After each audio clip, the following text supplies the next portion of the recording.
우리 아들은 대기업 팀장이었습니다. 나는 아들 자랑을 입에 달고 살았습니다.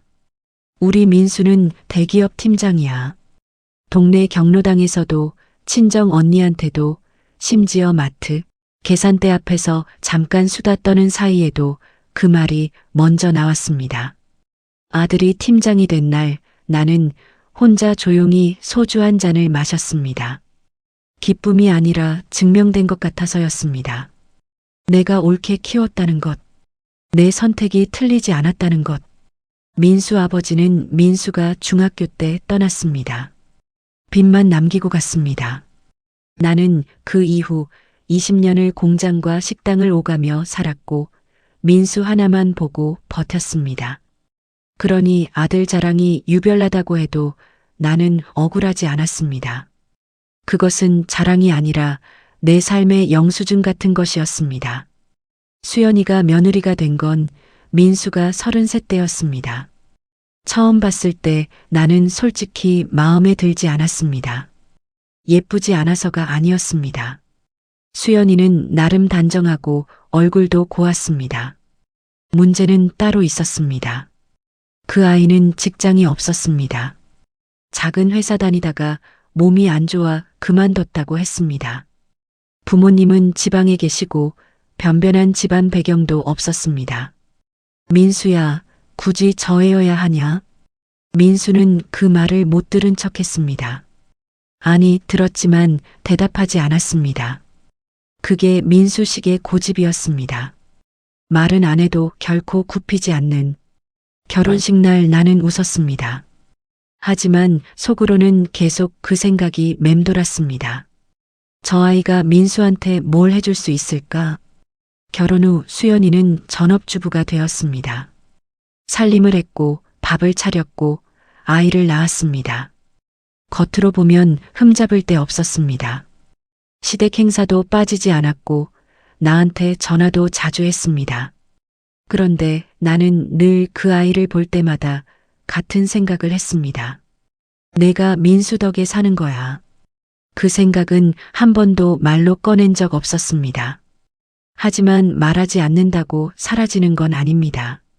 눈빛으로 말투로 작은 한숨으로 그 생각은 늘 새어나갔습니다. 수연이는 느꼈을 겁니다. 분명히 느꼈을 겁니다. 나는 그걸 몰랐습니다. 아니, 알면서도 괜찮다고 생각했습니다. 그게 처음 잘못이었습니다. 민수네 집은 우리 집에서 걸어서 딱 10분 거리였습니다. 나는 그게 좋았습니다. 아들이 결혼할 때 내가 조건처럼 내건 것이었습니다. 멀리 가면 안 된다고. 수연이는 군말 없이 따랐습니다. 지금 생각하면 그때부터 그 아이는 나한테 맞춰주고 있었던 겁니다. 나는 당연한 줄만 알았고요. 그렇게 지낸 지 벌써 10년이 다 되어가고 있었습니다. 우리 손주가 벌써 9살이었거든요. 나는 일주일에 서너 번은 민수네를 들렀습니다. 반찬을 해간다는 핑계였습니다. 민수가 좋아하는 깻잎장아찌, 멸치볶음, 두부조림. 수연이도 음식 솜씨가 나쁘지 않았지만 나는 늘 한마디를 얹었습니다. 민수는 어릴 때부터 이게 없으면 밥을 못 먹었거든. 수연이는 웃으며 받았습니다. 고맙다고 했습니다. 수연이는 항상 그렇게 웃기만 했습니다. 그 웃음 뒤에 뭐가 있었는지 나는 볼 생각을 안 했습니다. 손주 준서는 그때 벌써 9살이었습니다. 학교 다녀오면 가끔 우리 집에 들러 간식을 먹고 갔습니다. 제잘제잘 말이 많은 아이였습니다. 나는 그 아이가 오는 날이 제일 좋았습니다. 준서가 있으면 집이 환해지는 것 같았습니다. 그 무렵이었습니다. 민수가 특정 이름을 자주 꺼내기 시작한 게 처음은 별것 아니었습니다. 어느 일요일 저녁 민수네에서 함께 밥을 먹다가 민수가 휴대폰을 보며 웃었습니다. 수연이가 뭐냐고 물으니 민수가 가볍게 말했습니다. 아, 팀 후배가 보낸 거야. 이번 프로젝트 마무리됐다고. 누구? 지혜. 최지혜. 이번에 나랑 같이 붙어서 고생 많이 했어. 일 진짜 잘해. 나는 그냥 밥을 떴습니다. 후배 이름 하나에 귀를 세울 이유가 없었습니다. 그런데 그 이름이 또 나왔습니다.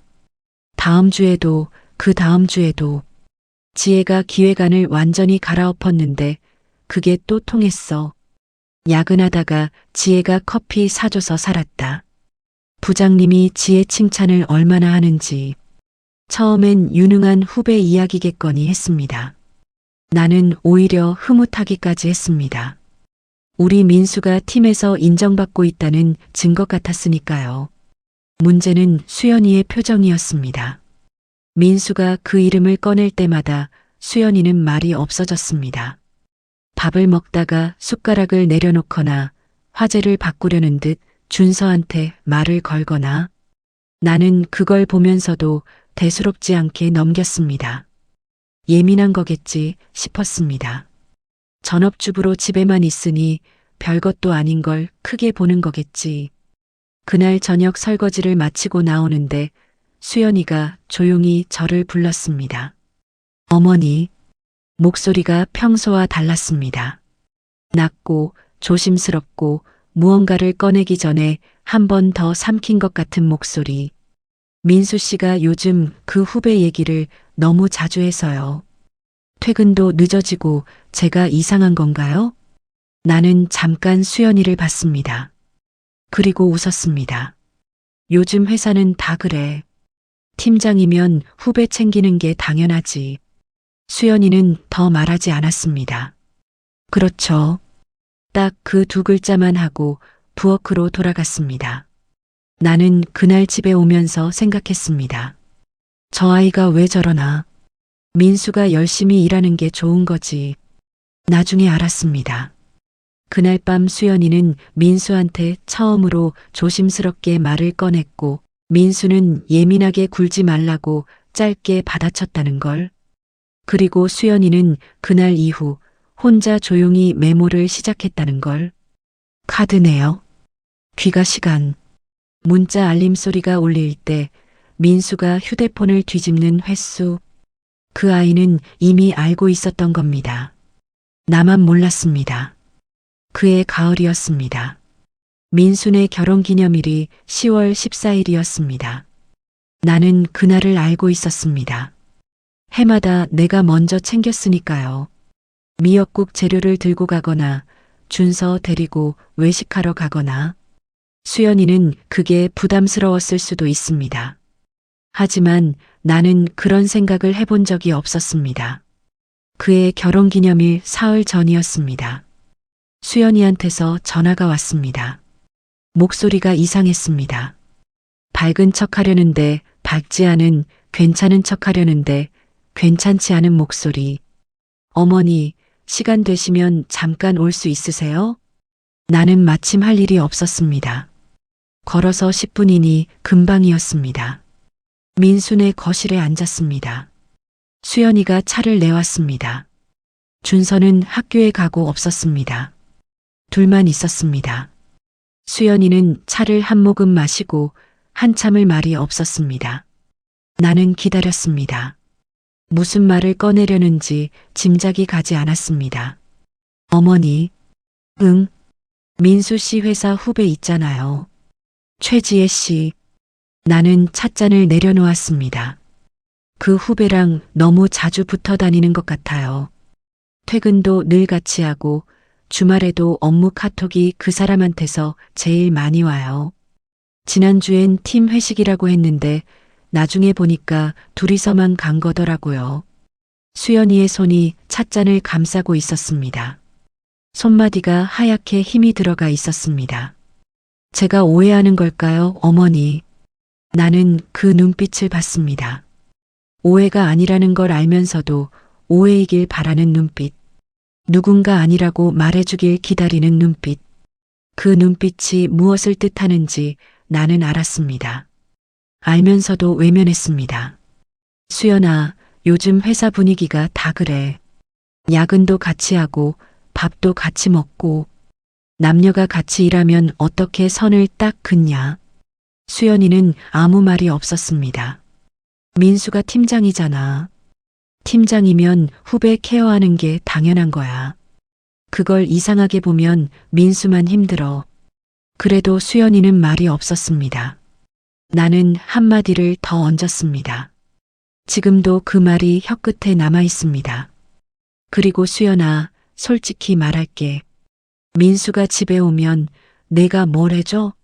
애 낳고 나서 내가 민수한테 얼마나 신경 써줬어?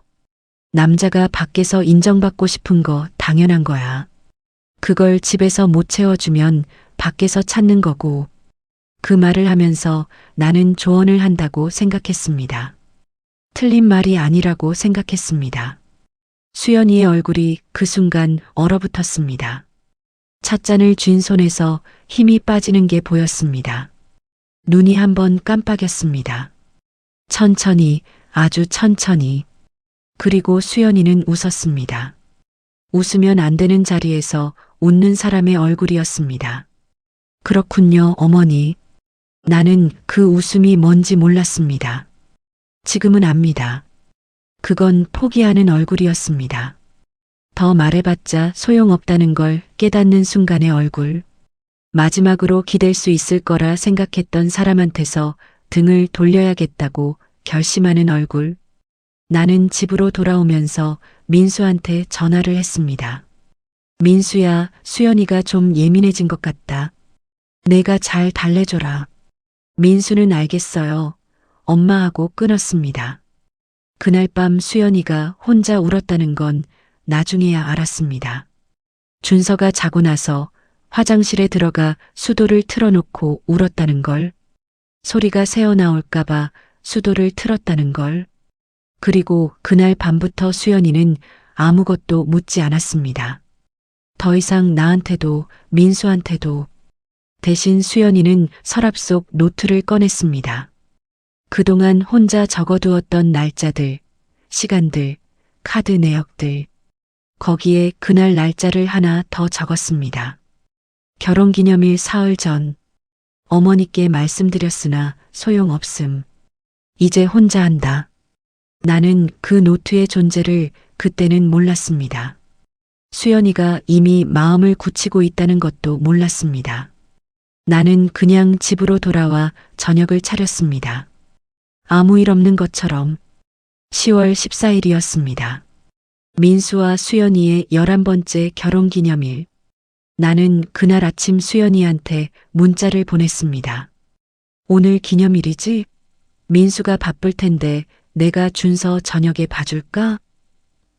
수연이는 금방 답장을 보냈습니다. 괜찮아요. 어머니, 오늘은 셋이 있을게요. 감사해요. 나는 그 문자를 보고 흐뭇했습니다. 기념일을 챙기는 며느리가 기특했습니다. 민수도 오늘만큼은 일찍 들어가겠지 싶었습니다. 나는 그날 저녁 내 할 일을 했습니다. TV를 보고 저녁을 차려 먹고 좋아하는 드라마를 봤습니다. 아무것도 몰랐습니다. 그날 수연이는 오후부터 준비를 했습니다. 나중에 준서한테 들었습니다. 준서가 학교에서 돌아왔을 때 식탁 위에 케이크가 놓여 있었다고 했습니다. 수연이가 직접 주문한 케이크였습니다. 작고 하얀 케이크, 위에 11주년이라고 적혀 있었다고. 준서는 그걸 보고 좋아했다고 했습니다. 엄마, 오늘 파티에? 수연이는 웃으며 말했다고 했습니다. 응, 아빠 오면 같이 먹자. 준서는 숙제를 하면서 기다렸습니다. 5시가 지나고 6시가 지났습니다. 민수한테서 연락이 왔습니다. 오늘 팀 마무리 회의 있어. 좀 늦을 것 같아. 수연이는 답장을 보냈습니다. 오늘 기념일인데. 민수는 짧게 답했습니다. 알아.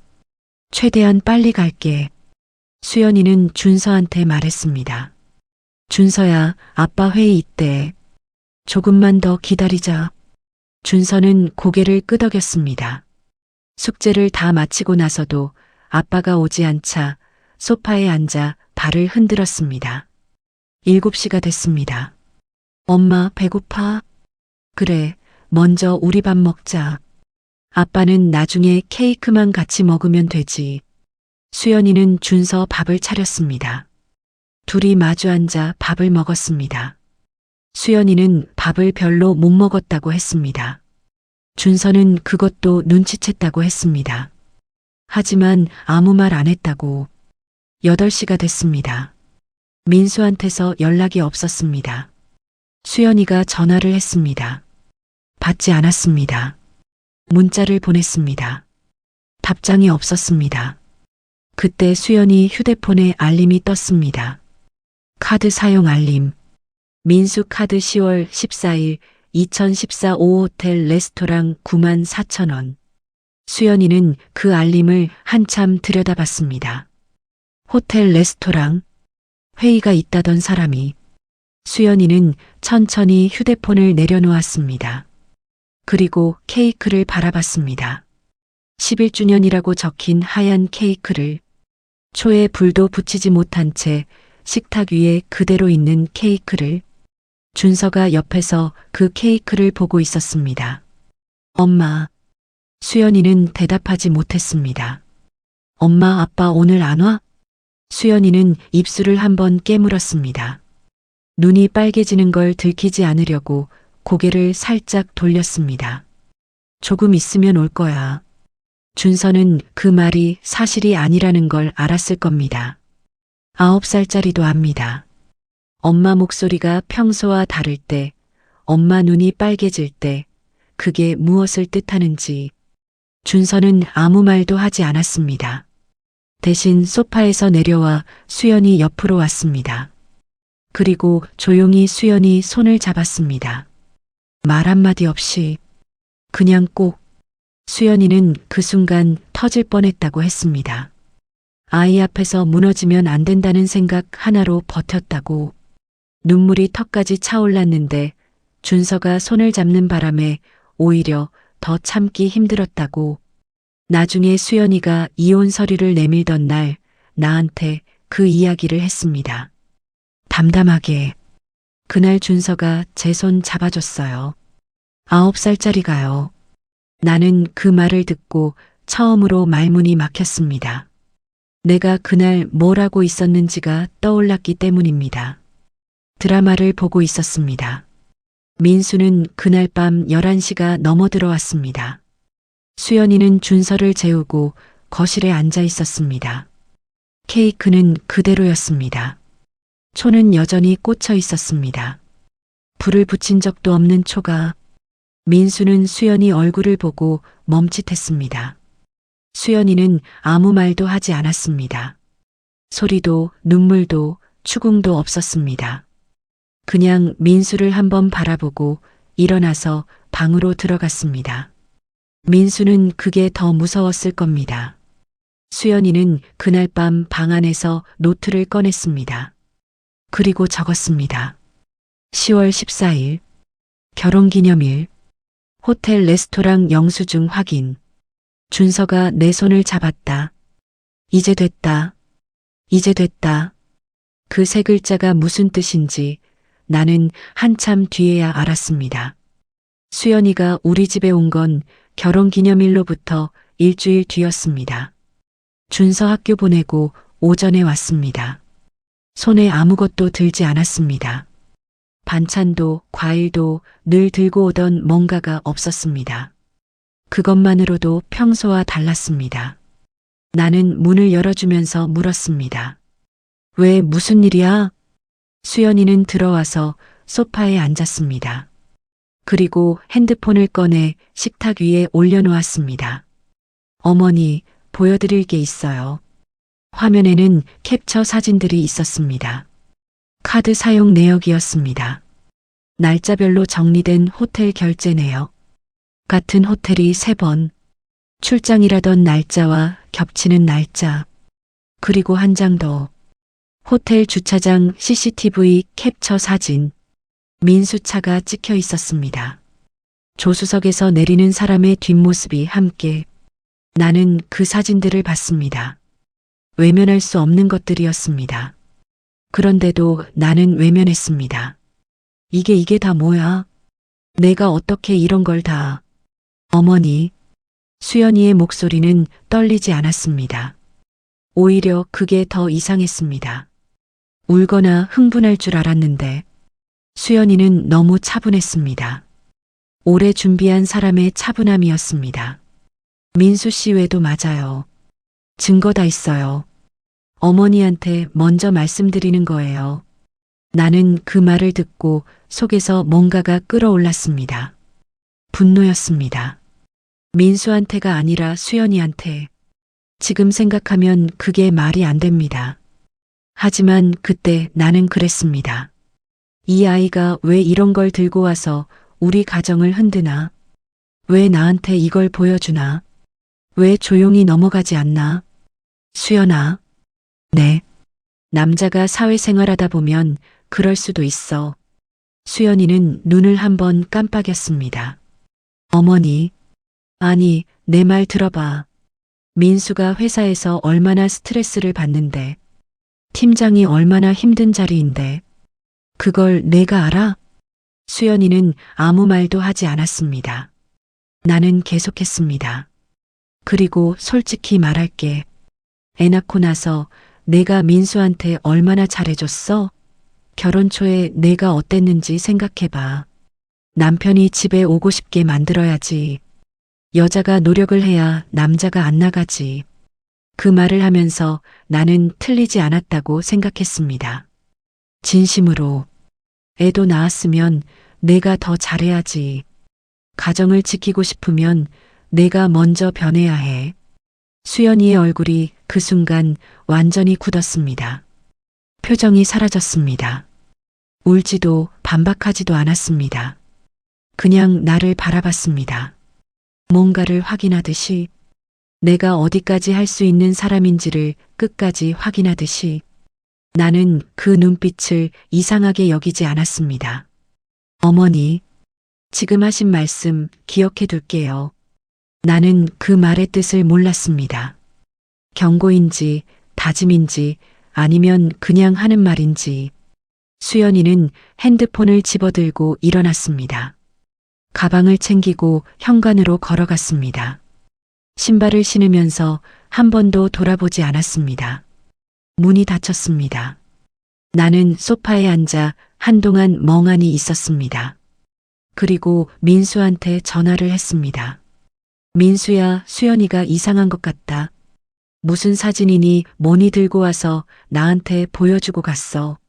내가 잘 달래봐라. 민수는 잠시 침묵했습니다. 알겠어요, 엄마. 나는 전화를 끊고 나서 괜찮다고 생각했습니다. 내가 잘 수습했다고 생각했습니다. 수연이가 그날 집에 돌아가서 무엇을 했는지 나는 몰랐습니다. 수연이는 집에 들어가자마자 노트를 펼쳤습니다. 그리고 마지막 한 줄을 적었습니다. 어머니 댁 방문. 예상대로였음. 이제 혼자 끝낸다. 그 아래에 변호사 이름과 전화번호가 적혀 있었습니다. 이미 상담을 받아두었던 겁니다. 나는 그것도 몰랐습니다. 아무것도 몰랐습니다. 그 일이 터진 건 11월 초였습니다. 민수한테서 전화가 왔습니다. 평소와 다른 시간이었습니다. 오전 10시. 팀장이 근무 시간에 엄마한테 전화할 리 없는 시간. 엄마. 목소리가 낮았습니다. 왜 무슨 일이야? 회사에서 일이 좀 생겼어요. 나는 직감적으로 가슴이 내려앉았습니다. 민수 회사 사내 익명 게시판에 글이 올라온 건 그 전날 밤이었습니다. 제목은 짧았습니다. 제보 팀장과 후배의 부적절한 관계. 글에는 날짜가 있었습니다. 장소가 있었습니다. 구체적인 정황이 있었습니다. 출장이라던 날 두 사람이 함께 있었다는 것. 회식 자리에서 있었던 일들. 사무실 안에서의 크고 작은 장면들. 익명이었지만 읽는 사람은 누구인지 알 수 있는 글이었습니다. 아침에 출근한 직원들이 그 글을 봤습니다. 댓글이 달렸습니다. 공유가 됐습니다. 점심시간 전에 팀 전체가 알았고 오후가 되기 전에 다른 팀까지 퍼졌습니다. 민수는 그날 오후 감사팀에 불려갔습니다. 나는 그 이야기를 듣고 제일 먼저 수연이를 떠올렸습니다. 민수야, 혹시 수연이가 올린 거 아니야? 민수는 잠깐 말이 없었습니다. 모르겠어요. 아니, 생각해봐. 수연이가 우리 집에 와서 사진이니 뭐니 들고 왔잖아. 그 아이가 앙심 먹고 한 거 아니야? 엄마, 그건 이런 걸 올릴 사람이 수연이 말고 누가 있어. 딱 봐도 그렇잖아. 민수는 대답하지 않았습니다. 나는 확신했습니다. 수연이가 한 짓이라고. 가정을 지키려 하지 않고 남편 직장까지 흔들어 놓는 못된 며느리라고. 그 생각이 머릿속에 가득 찼습니다. 그래서 나는 민수네로 걸어갔습니다. 10분 거리였습니다. 수연이는 집에 있었습니다. 문을 열어주면서 내 얼굴을 보더니 잠깐 굳었습니다. 어머니, 들어오세요. 나는 들어가자마자 말했습니다. 수연아, 내가 올린 거지? 수연이는 소파에 앉으며 나를 바라봤습니다. 무슨 말씀이세요? 회사 게시판에 글 올린 거 내가 한 짓이잖아. 수연이는 잠시 나를 보다가 천천히 고개를 저었습니다. 전 그럴 사람 아니에요. 아니, 그게 말이 돼? 그 사진들 들고 다니던 사람이 너잖아. 민수 회사까지 망하게 하려고. 어머니, 수연이의 목소리가 조용하게 나를 끊었습니다. 저는 증거를 갖고 있어요. 쓸 자리가 따로 있어요. 회사 게시판에 익명으로 올리는 건 제가 할 방식이 아니에요. 말투가 차분했습니다. 흥분하지 않았습니다. 그 차분함이 오히려 나를 더 화나게 만들었습니다. 그럼 누가 했어? 저절로 올라갔겠어? 수연이는 대답하지 않았습니다. 나는 한참을 더 몰아붙이다가 결국 집으로 돌아왔습니다. 진실은 며칠 뒤에 드러났습니다. 글을 올린 사람은 수연이가 아니었습니다. 최지혜의 전 남자친구였습니다. 지혜와 오래 사귀다 헤어진 남자였습니다. 지혜가 민수와 만나는 동안에도 그 남자와 완전히 끊지 않았다는 이야기가 흘러나왔습니다. 전 남자친구는 어느 순간 모든 걸 알게 됐고 분이 풀리지 않아 게시판에 올렸다는 것이었습니다. 민수는 감사팀 조사에서 그 사실을 알았습니다. 나한테 전화로 짧게 말했습니다. 엄마, 수연이가 한 게 아니었어요. 나는 전화를 끊고 나서 한동안 아무 말도 못했습니다. 수연이한테 가서 미안하다고 해야 했습니다. 하지만 나는 가지 않았습니다. 그냥 며칠이 지나갔습니다. 수연이는 그 일에 대해 나한테 아무 말도 하지 않았습니다. 따지지도 화내지도 않았습니다. 그냥 아무 일도 없었던 것처럼 준서 학교 보내고 밥 차리고 살았습니다. 그 침묵이 사과보다 더 무거웠습니다. 나는 그걸 알면서도 모른 척했습니다. 여전히 감사팀 조사는 2주 넘게 이어졌습니다. 민수는 그 기간 동안 말수가 줄었습니다. 밥을 먹으러 오던 날도 없어졌습니다.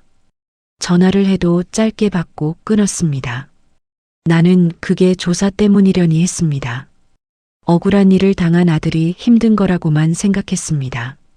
그때까지도 나는 민수 편이었습니다. 피해자라고 생각했습니다.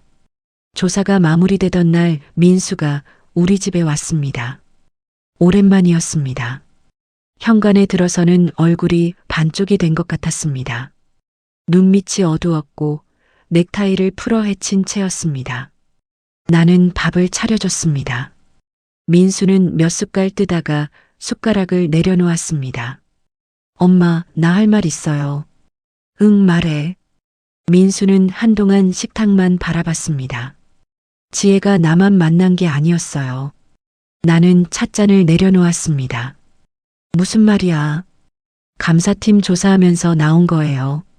지혜가 나랑 만나는 동안 다른 남자랑 동거 중이었어요. 전 남자친구라고 했는데 헤어진 게 아니었던 거예요. 그 남자가 게시판에 글을 올린 거고 나는 말을 잃었습니다.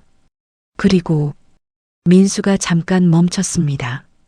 나 말고 또 있었어요. 다른 팀 부장이랑도. 방 안이 조용해졌습니다. 시계 소리만 들렸습니다. 나는 천천히 민수를 바라봤습니다. 민수는 고개를 숙이고 있었습니다. 42살 먹은 아들이 식탁 앞에서 고개를 숙이고 있었습니다.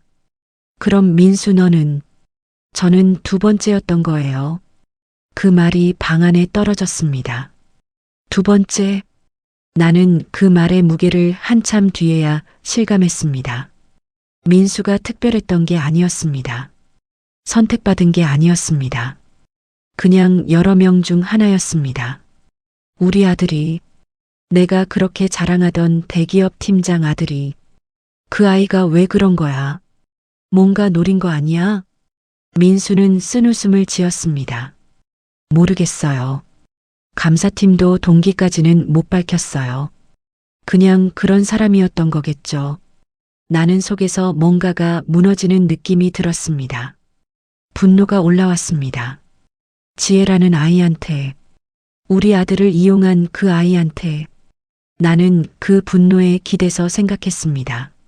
민수가 속은 거라고, 민수도 피해자라고. 그게 편했습니다. 그렇게 생각하면 민수를 용서할 수 있었으니까요.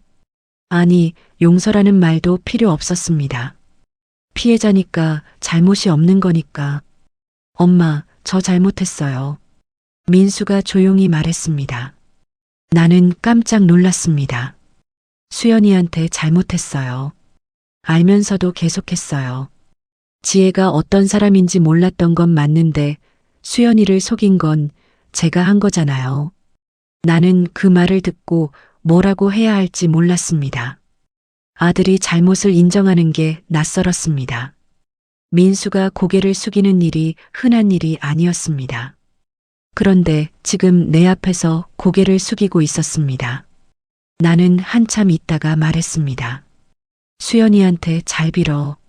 수연이가 현명한 아이니까 이해해 줄 거야. 민수는 대답하지 않았습니다. 나는 그때 눈치챘어야 했습니다. 수연이가 이미 이해하고 말고의 단계를 넘어섰다는 걸. 그 아이의 노트 마지막 장에는 이미 변호사 이름이 적혀 있었다는 걸. 민수가 집에 돌아간 뒤 나는 한동안 식탁에 앉아 있었습니다. 처음으로 흔들렸습니다. 내가 틀렸을 수도 있다는 생각이 아주 작게, 아주 잠깐 스쳤습니다. 수연이가 사진을 들고 왔을 때 내가 너무 쉽게 덮으려 했던 것. 수연이 편을 한 번도 들어주지 않았던 것. 게시판 글도 수연이가 했다고 몰아붙였던 것. 하지만 그 생각은 오래가지 않았습니다. 나는 곧 다른 생각으로 덮었습니다. 지혜라는 아이가 나쁜 거야. 민수가 나쁜 여자한테 걸린 거야. 수연이도 좀 더 잘했으면 이런 일이 없었을 거야. 그 생각의 틀에서 나는 끝까지 빠져나오지 못했습니다. 그게 두 번째 잘못이었습니다. 감사팀 조사가 끝나고 열흘쯤 지났을 때였습니다. 민수한테서 전화가 왔습니다. 이번엔 목소리가 달랐습니다. 낮고 떨렸습니다. 말을 꺼내기 전에 숨을 한번 고르는 소리가 들렸습니다. 엄마, 나 지금 갈게요. 왜, 무슨 일이야? 가서 말할게요. 전화가 끊겼습니다. 나는 20분을 기다렸습니다. 민수가 현관문을 열고 들어왔을 때 나는 얼굴만 보고도 알았습니다. 보통 일이 아니라는 걸. 앉아서 말해. 민수는 소파에 앉았습니다. 그리고 한동안 아무 말도 하지 않았습니다. 손을 무릎 위에 올려놓고 그냥 바닥을 봤습니다. 민수야. 지혜가 임신했대요. 방 안의 공기가 달라졌습니다. 나는 찻잔을 내려놓는 것도 잊었습니다. 뭐? 저한테 연락이 왔어요. 자기 임신했다고. 책임지라고. 나는 머릿속이 하얘지는 느낌이 들었습니다. 감사팀 조사, 게시판 폭로, 이중생활. 거기서 끝인 줄 알았습니다. 이제 수습하면 된다고 생각했습니다. 그런데 임신이라니. 그게 민수 내 아이야? 민수는 고개를 들지 않았습니다. 모르겠어요. 모르다니. 만나긴 만났잖아. 그러니까 모르겠다는 거예요. 지혜가 나 말고도 있었잖아요. 동거남도 있었고, 다른 부장도 있었고, 근데 저한테만 연락이 온 거예요. 나는 그 말을 듣고 속에서 뭔가가 끌어올랐습니다. 그 아이가 민수 내 직급을 보고 노린 거잖아. 팀장이니까. 가장 받아낼 게 많으니까. 민수는 대답이 없었습니다. 어떻게 할 거야? 일단 DNA 검사 요청했어요. 그 일이 수연이한테도 전해졌습니다. 민수가 말했는지 아니면 소문이 돌았는지 나는 몰랐습니다. 어느 날 수연이한테서 문자가 왔습니다. 어머니, 지혜 씨 임신 얘기 들었어요. 나는 잠깐 망설이다가 전화를 했습니다. 수연이는 바로 받았습니다. 수연아, 그게 민수 아이인지 아직 모르는 거야. 민수가 DNA 검사한다고 했어. 알아요, 어머니. 그러니까 너무 앞서가지 말고. 어머니, 수연이가 조용히 말했습니다. 저 지금 아무것도 앞서가는 거 없어요. 그냥 알고 있는 거예요. 전화가 조용해졌습니다. 준서는요? 준서는 잘 있어요.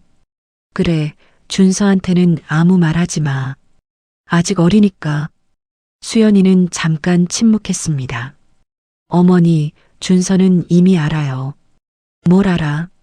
애가 뭘 안다고. 아빠 엄마 사이가 이상하다는 거요. 9살이면 알아요. 다 알면서 모른 척하는 거예요. 나는 그 말에 대꾸를 못했습니다. 전화를 끊고 나서 준서 얼굴이 떠올랐습니다. 결혼기념일 날 수연이 손을 잡았다는 그 아이. 말없이 꼭. 나는 그 장면을 수연이한테 전해 들었을 때 대수롭지 않게 넘겼습니다.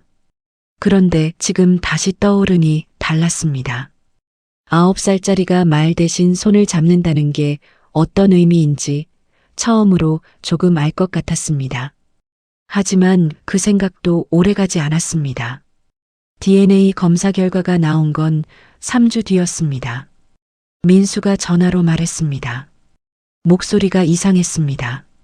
울 것 같으면서도 웃는 것 같은, 무너질 것 같으면서도 어딘가 허탈한 목소리.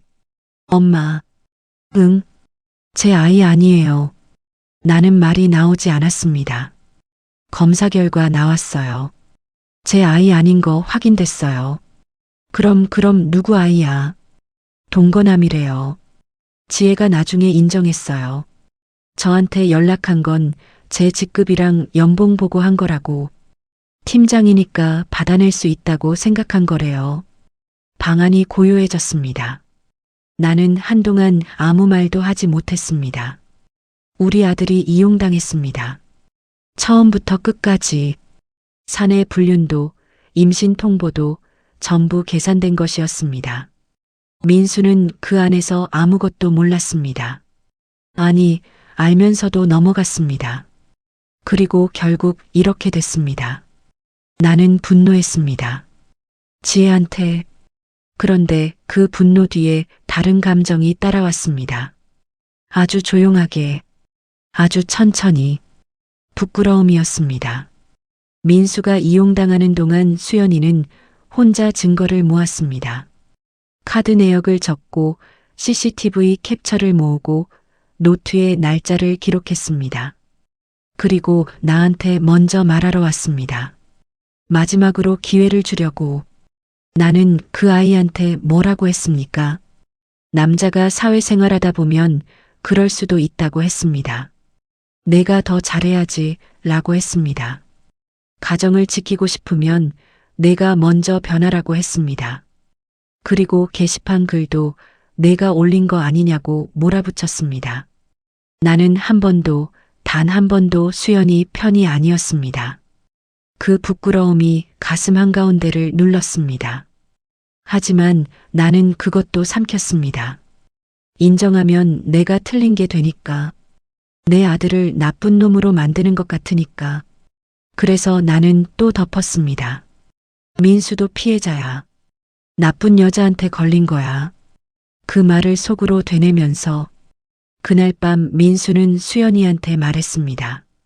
미안해. 내 아이 아니었어. 수연이는 오래 침묵했습니다. 그리고 말했습니다. 알고 있었어요. 민수는 그 말에 아무 대꾸도 못했습니다. DNA 결과가 어떻게 나오든 달라지는 건 없어요. 수연이의 목소리는 떨리지 않았습니다. 민수 씨가 저를 속인 건 사실이고 저는 이미 결정했으니까요. 민수는 그날 밤 거실 소파에서 잤습니다. 준서 방문이 닫혀 있었습니다. 문 안에서 아무 소리도 나지 않았습니다. 자는 건지 자는 척하는 건지 9살짜리는 그 밤에 무슨 생각을 했을까요? 나는 지금도 그게 마음에 걸립니다. 그러나 민수는 피해자가 아니었습니다. 민수가 이용당한 건 사실이었습니다. 지혜는 처음부터 계산하고 들어온 사람이었습니다. 동거남이 있으면서 민수를 만났고 다른 부장과도 관계를 이어갔고 임신 사실을 민수한테 들이밀어 돈을 받아내려 했습니다. 민수는 그 구조 안에서 철저히 이용당했습니다. 나는 한동안 그것만 봤습니다. 우리 아들이 나쁜 여자한테 걸렸다고, 피해자라고. 그런데 어느 날 밤 잠이 오지 않아 천장을 보다가 문득 다른 생각이 들었습니다. 이용당하려면 틈이 있어야 합니다. 민수한테 틈이 없었다면 지혜가 비집고 들어올 수 없었습니다. 그 틈은 누가 만든 겁니까? 민수는 알고 있었습니다. 지혜와 단둘이 밥을 먹을 때, 회식 자리에서 수연이한테 거짓말을 할 때, 출장이라고 하고 호텔에 있을 때, 민수는 매 순간 선택했습니다. 모르고 한 게 아니었습니다. 실수로 한 번 발을 잘못 디딘 게 아니었습니다. 한 번, 두 번, 세 번, 11번째 결혼기념일에 호텔 레스토랑 영수증이 찍힐 때까지 민수는 매번 선택했습니다. 지혜가 나쁜 사람이었다는 게 밝혀졌다고 해서 그 선택들이 사라지는 건 아니었습니다. 수연이는 처음부터 알고 있었습니다. 낌새를 채고 혼자 메모를 시작하고 카드 내역을 모으고 CCTV 캡처를 저장했습니다. 그러면서도 수연이는 먼저 나한테 왔습니다. 증거를 들고 나한테 왔습니다. 왜 그랬을까요? 나중에야 생각해 봤습니다. 수연이는 끝내고 싶지 않았던 겁니다. 이혼 서류를 준비하면서도 변호사 상담을 받으면서도 그 아이는 어딘가에 작은 문을 하나 열어두고 있었던 겁니다. 시어머니가 내 편이 되어준다면, 시어머니가 민수한테 제대로 말해준다면, 그러면 달라질 수 있지 않을까 하는 문. 그 문을 내가 닫았습니다. 남자가 사회생활하다 보면 그럴 수도 있어. 내가 더 잘해야지. 가정을 지키고 싶으면 내가 먼저 변해. 나는 그 말들로 문을 닫았습니다. 아주 단단하게. 준서 이야기를 빼놓을 수 없습니다. 그 아이는 그 모든 시간을 집안에서 보냈습니다. 아빠가 늦게 들어오는 밤을, 엄마가 화장실에서 수도를 틀어놓고 우는 밤을, 결혼기념일에 케이크 앞에서 아빠를 기다리다 잠든 밤을, 9살짜리가 감당하기엔 너무 무거운 밤들이었습니다. 준서는 그 시간 동안 한 번도 떼를 쓰지 않았다고 했습니다. 평소보다 말이 줄었고 학교에서 돌아오면 곧장 방으로 들어갔고 밥을 먹을 때 엄마 얼굴을 자꾸 살폈다고 했습니다. 아이가 어른의 눈치를 본다는 건 이미 아이가 아닌 겁니다. 준서는 그 집에서 너무 일찍 어른이 되고 있었습니다. 나는 그걸 몰랐습니다. 일주일에 서너 번 그 집을 드나들면서도 준서 얼굴만 보면 예쁘다, 잘 크네, 그 말만 했습니다. 아이 눈빛이 달라져 있다는 걸 보지 못했습니다. 보려 하지 않았습니다. 민수는 그 무렵 수연이한테 빌었습니다. 무릎을 꿇었다고 했습니다. 한 번만 봐줘. 다시는 안 그럴게. 내가 잘못했어. 수연이는 그 자리에서 바로 거절하지 않았습니다. 하루를 생각했습니다. 나중에 수연이가 내게 말했습니다. 그때 흔들리긴 했어요, 어머니. 민수 씨가 그렇게 무너지는 걸 처음 봤거든요. 그럼 왜? 어머니 생각이 났어요. 나는 그 말에 숨이 막혔습니다. 남자가 그럴 수도 있다고 하셨잖아요. 내가 더 잘해야 한다고 하셨잖아요. 민수 씨가 무릎 꿇는 걸 보면서 그 말이 떠올랐어요. 내가 다시 받아주면 또 같은 말 들으면서 살겠구나. 다음에 또 이런 일이 생겨도 내 탓이 될 거구나. 수연이는 잠깐 멈췄습니다. 그래서 못하겠더라고요. 나는 아무 말도 하지 못했습니다. 수연이가 민수를 용서하지 못한 게 아니었습니다. 나 때문이었습니다. 내가 한 말 때문이었습니다. 그 사실이 가슴 한가운데에 박혔습니다. 뽑히지 않는 가시처럼. 민수는 피해자가 아니었습니다. 지혜한테는 이용당했을지 몰라도 수연이한테는 가해자였습니다. 준서한테는 상처를 준 아버지였습니다. 그리고 나는 그 사실을 끝까지 외면하면서 수연이가 버틸 수 있었던 마지막 자리마저 빼앗았습니다. 이용당한 건 민수만이 아니었습니다. 수연이도 이용당했습니다. 11해 동안. 그리고 나한테도. 나는 그 아이를 며느리라는 이름으로 붙들어 두면서 한 번도 사람으로 본 적이 없었습니다. 그게 세 번째 잘못이었습니다. 아니, 어쩌면 첫 번째 잘못이었습니다. 12월이었습니다.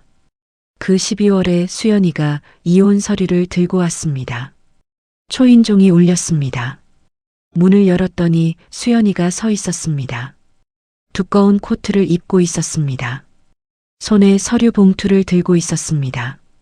얼굴은 차분했습니다. 너무 차분해서 오히려 이상했습니다. 어머니, 잠깐 시간 되세요. 나는 말없이 문을 열어줬습니다. 수연이가 들어와 소파에 앉았습니다. 봉투를 식탁 위에 올려놓았습니다. 나는 그 봉투를 보는 순간 무엇인지 알았습니다. 알면서도 물었습니다. 그게 뭐야? 이혼 서류예요. 방안이 조용해졌습니다. 나는 소파에 천천히 앉았습니다. 봉투를 열어보지 않았습니다. 열어볼 수가 없었습니다. 수연아. 네. 한 번만 더 생각해봐. 준서도 있고 민수도 반성하고 있잖아. 한 번 더. 어머니. 수연이가 조용히 나를 끊었습니다. 처음 있는 일이었습니다. 수연이가 내 말을 끄는 게 나는 그 순간 뭔가가 완전히 달라졌다는 걸 느꼈습니다. 저 오늘 설득당하러 온 거 아니에요.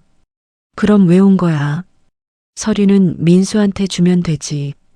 민수 씨한테는 이미 드렸어요. 나는 말문이 막혔습니다. 어머니한테 드리러 온 거예요. 어머니도 아셔야 할 것 같아서요. 수연이는 봉투를 한번 내려다봤다가 나를 바라봤습니다. 어머니, 저 결혼하고 나서 한 번도 어머니한테 인정받은 적 없어요. 나는 입을 열었습니다. 그게 무슨, 아시잖아요. 수연이의 목소리는 떨리지 않았습니다. 울지도 않았습니다. 그냥 말했습니다. 오래 담아뒀던 말을 꺼내는 사람의 목소리로. 민수 씨 덕에 산다고 생각하셨잖아요. 말씀은 안 하셨어도 느꼈어요. 밥 가져오실 때도, 명절 때도, 준서 얘기하실 때도 전 항상 민수 씨 옆에 붙어 있는 사람이었지. 한 번도 그냥 수연이는 아니었어요. 나는 반박하려 했습니다.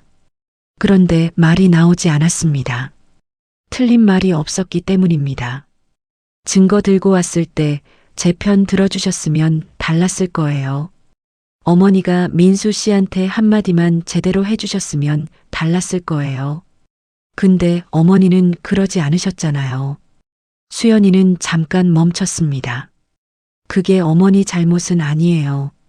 아들 편 드는 게 당연하신 거 알아요. 근데 저도 이제 제 편을 들어야 할 것 같아요. 수연아. 전 이제 제 편이 되려고요, 어머니. 그 말이 방 안에 떨어졌습니다. 나는 그 말을 듣고 처음으로 눈물이 날 것 같았습니다. 울면 안 된다고 생각했습니다. 내가 울면 수연이를 붙잡으려는 것처럼 보일 것 같았습니다. 그래서 참았습니다.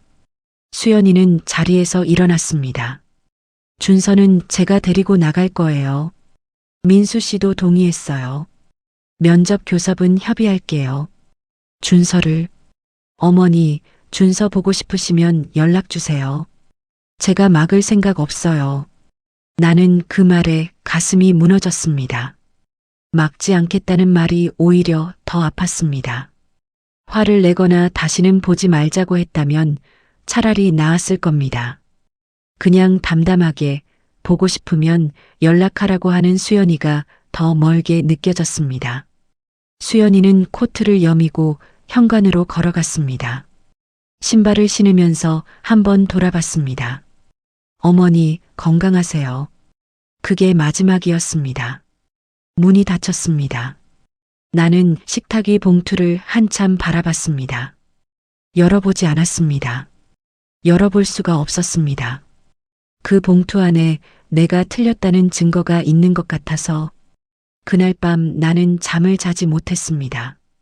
수연이가 처음 왔던 날이 생각났습니다. 민수 옆에 서서 웃던 30살짜리 아가씨. 그때 나는 속으로 생각했습니다. 저 아이가 민수한테 뭘 해줄 수 있을까? 11해 동안 그 아이가 한 것들이 떠올랐습니다. 명절마다 새벽부터 전을 부쳤습니다. 민수 밥을 한 번도 거른 적 없었습니다. 준서를 키우면서도 시댁 행사를 빠진 적 없었습니다. 아프다는 말을 한 적 없었습니다. 힘들다는 말을 한 적 없었습니다. 그리고 남편이 외도를 하는 동안 혼자 증거를 모았습니다. 아이 앞에서 무너지지 않으려고 화장실에서 수도를 틀어놓고 울었습니다. 시어머니한테 마지막 기회를 주려고 증거를 들고 찾아왔습니다. 나는 그 아이한테 뭘 해줬습니까? 아무것도 없었습니다. 반찬 몇 통? 그것뿐이었습니다. 새벽 3시에 나는 핸드폰을 들었습니다. 수연이한테 전화를 하려다가 멈췄습니다. 지금 전화하면 뭐라고 할 겁니까? 미안하다고 할 겁니까? 그 말이 이제 와서 무슨 소용입니까? 나는 핸드폰을 내려놓았습니다. 창밖에 눈이 내리고 있었습니다. 눈이 소복소복 내리고 있었습니다. 이혼이 마무리된 건 이듬해 봄이었습니다. 수연이는 준서를 데리고 동네를 떠났습니다. 멀리 가지는 않았습니다. 차로 40분 거리였습니다. 하지만 걸어서 10분이 차로 40분이 된다는 건 전혀 다른 세상이었습니다. 나는 그 거리가 생각보다 멀게 느껴졌습니다. 민수는 혼자 남았습니다. 회사에서는 좌천됐습니다. 팀장 자리에서 내려와 한직으로 발령이 났습니다. 감사팀 조사 결과가 인사에 반영된 겁니다. 민수는 그 이야기를 담담하게 전했습니다. 담담한 척했습니다. 나는 민수가 걱정됐습니다. 그런데 솔직히 말하면 준서가 더 보고 싶었습니다. 처음 한 달은 수연이가 약속대로 준서를 보내줬습니다. 격주 토요일에 민수가 데리러 갔습니다. 준서는 왔습니다. 우리 집에도 들렀습니다. 그런데 뭔가 달랐습니다. 예전 준서가 아니었습니다. 예전에는 현관문을 열기 전부터 소리가 들렸습니다. 계단 올라오면서 할머니 하고 부르는 소리. 들어오자마자 냉장고 문 여는 소리. 과자 어딨어 하면서 부엌 뒤지는 소리. 그런데 그날 준서는 조용히 들어왔습니다. 신발을 가지런히 벗었습니다. 소파에 앉아서 핸드폰을 봤습니다. 내가 간식을 내줘도 짧게 고맙습니다 하고 먹었습니다. 나는 괜찮냐고 물었습니다. 응, 할머니. 대답은 했습니다. 근데 눈을 마주치지 않았습니다. 나는 그게 마음에 걸렸습니다. 하지만 그러려니 했습니다. 부모가 이혼했으니 아이가 좀 위축될 수 있다고. 시간이 지나면 괜찮아질 거라고. 두 번째 방문 때였습니다. 준서가 밥을 먹다가 갑자기 수저를 내려놓았습니다. 할머니, 응, 아빠 나쁜 거 맞지? 나는 숟가락을 든 채로 멈췄습니다. 9살짜리가 밥상에서 그 말을 꺼냈습니다. 조심스럽지도 울먹이지도 않았습니다. 그냥 물어봤습니다. 오래 담아뒀던 질문을 꺼내는 것처럼. 나는 뭐라고 해야 할지 몰랐습니다. 준서야, 어른들 일은 나쁜 거 맞잖아. 준서는 내 말을 기다리지 않았습니다. 엄마 울었잖아. 화장실에서. 나 알고 있었어. 엄마는 모르는 줄 알았겠지만 나 다 알았어. 나는 말문이 막혔습니다. 결혼기념일에도 아빠 안 왔잖아. 엄마가 케이크 앞에서 혼자 있었잖아. 그때 나 엄마 손 잡았는데. 준서는 밥을 보면서 말했습니다. 엄마 손이 차가웠어. 나는 그 말을 듣고 눈물이 날 것 같았습니다. 참았습니다. 준서야, 아빠도 잘못했지만. 할머니. 준서가 나를 바라봤습니다. 처음으로 눈을 마주쳤습니다. 할머니는 왜 엄마 혼냈어? 나는 그 눈빛에 말문이 닫혔습니다. 9살짜리 눈이었습니다. 맑고 똑똑한 눈이었습니다. 그 눈이 나를 보고 있었습니다. 판단하는 것도 아니고 따지는 것도 아니었습니다. 그냥 알고 싶어서 물어보는 눈이었습니다. 그게 더 무거웠습니다. 엄마가 증거 들고 할머니한테 갔을 때, 나 그날 학교에서 일찍 왔었어. 할머니 집에서 나오는 엄마 봤어. 엄마 얼굴이 이상했어. 집에 오자마자 방에 들어갔어. 저녁도 안 먹었어. 나는 몰랐습니다. 그날 준서가 일찍 왔다는 걸, 내 집 앞에서 나오는 수연이를 봤다는 걸. 왜 엄마 편 안 들어줬어, 할머니? 나는 대답할 수 없었습니다. 틀린 말이 없었기 때문입니다. 9살짜리가 알고 있는 걸 68살이 몰랐습니다. 아니, 알면서 외면했습니다. 그게 더 부끄러웠습니다. 준서야. 됐어, 할머니. 준서는 다시 밥을 먹기 시작했습니다. 더 묻지 않았습니다. 더 따지지 않았습니다. 그냥 밥을 먹었습니다. 마치 할 말을 다 했다는 것처럼, 더 기대하지 않겠다는 것처럼. 나는 그 옆에 앉아서 아무 말도 하지 못했습니다. 밥이 넘어가지 않았습니다. 그 이후로 준서는 조금씩 더 멀어졌습니다. 오는 횟수가 줄었습니다. 수연이가 막은 게 아니었습니다. 준서가 오기 싫다고 했다고 민수한테 들었습니다. 민수는 억지로 데려올 수 없다고 했습니다. 나는 준서한테 문자를 보냈습니다. 준서야, 할머니가 보고 싶다. 시간 되면 와. 준서는 한참 뒤에 답장을 보냈습니다. 응, 할머니. 다음에. 그 다음에가 언제인지 준서도 몰랐을 겁니다. 나도 몰랐습니다. 봄이 깊어지던 어느 날 나는 혼자 앉아 생각했습니다. 내가 지킨 게 뭔가. 체면을 지켰습니다. 아들 편을 들었습니다. 며느리가 예민하다고 몰아붙였습니다. 가정이 흔들리지 않게 덮으려 했습니다. 그래서 뭐가 남았습니까? 민수는 한직에서 혼자 살고 있습니다. 수연이는 떠났습니다. 준서는 멀어졌습니다. 내가 그렇게 지키려던 가정은 없어졌습니다. 오히려 내가 지키려다가 무너뜨린 겁니다. 체면이 가정을 지켜주는 게 아니었습니다. 사람이 사람 편을 들어줘야 가정이 서는 겁니다. 나는 그걸 너무 늦게 알았습니다. 준서가 할머니는 왜 엄마 혼냈어? 라고 물었을 때, 그때 이미 너무 늦었습니다. 민수는 그해 여름까지 버텼습니다. 좌천된 부서에서 말없이 일했습니다. 팀장이던 사람이 하루아침에 실무자로 내려앉은 겁니다. 같이 일하던 후배들이 위에서 지시를 내리는 꼴이 됐습니다. 민수는 그 이야기를 나한테 잘하지 않았습니다. 한 번씩 밥 먹으러 왔을 때 얼굴만 봐도 알 수 있었습니다. 살이 빠졌습니다. 눈빛이 꺼져 있었습니다. 나는 밥을 더 차려줬습니다. 반찬을 더 만들었습니다. 그게 내가 할 수 있는 전부였습니다. 민수는 먹었습니다. 맛있다는 말도 없이 그냥 먹었습니다. 어느 날 민수가 밥을 먹다가 말했습니다. 지혜는 퇴사했어요. 나는 숟가락을 든 채로 들었습니다. 언제? 감사팀 결과 나오고 나서 얼마 안 돼서요. 그냥 사직서 내고 나갔대요. 연락처도 바꿨다고 하더라고요. 그 아이 어떻게 됐는지는 몰라? 몰라요. 알고 싶지도 않고요. 민수는 더 말하지 않았습니다. 나도 더 묻지 않았습니다. 지혜는 그렇게 잠적했습니다. 폭풍을 일으키고 사라진 겁니다.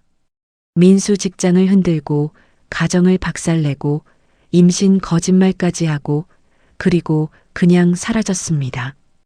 억울하다는 생각이 들었습니다. 그런데 그 억울함이 누구를 향한 건지 생각해 보니 모르겠었습니다. 지혜한테 억울한 건지, 민수한테 억울한 건지, 아니면 나 자신한테 억울한 건지. 수연이 소식을 처음 들은 건 가을이었습니다. 민수한테서가 아니었습니다. 동네 슈퍼 아주머니한테서였습니다. 장을 보러 갔다가 계산대 앞에서 말이 나왔습니다. 어머니, 며느님 잘 되셨더라고요. 나는 멈칫했습니다. 무슨 말이에요? 온라인 쇼핑몰 하시는 거 몰라요? 동네 맘카페에서 난리가 났던데. 수제 간식 파는 곳인데 주문이 밀린다고. 나는 그 자리에서 아무 말도 하지 못했습니다. 집에 돌아와서 핸드폰을 켰습니다. 맘카페를 찾아 들어갔습니다. 검색창에 수연이 이름을 쳤습니다. 나왔습니다. 쇼핑몰 이름은 수연의 부엌이었습니다. 수제 쿠키와 케이크를 파는 곳이었습니다. 사진이 있었습니다. 포장이 예뻤습니다. 리뷰가 수백 개였습니다.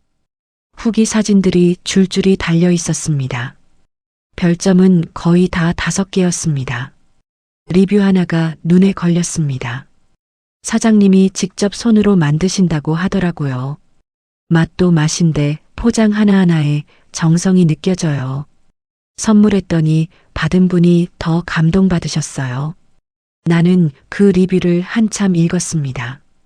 수연이가 밥을 잘했다는 건 알았습니다. 명절에 전 부치는 솜씨도 좋았고 손님상 차리는 것도 깔끔했습니다.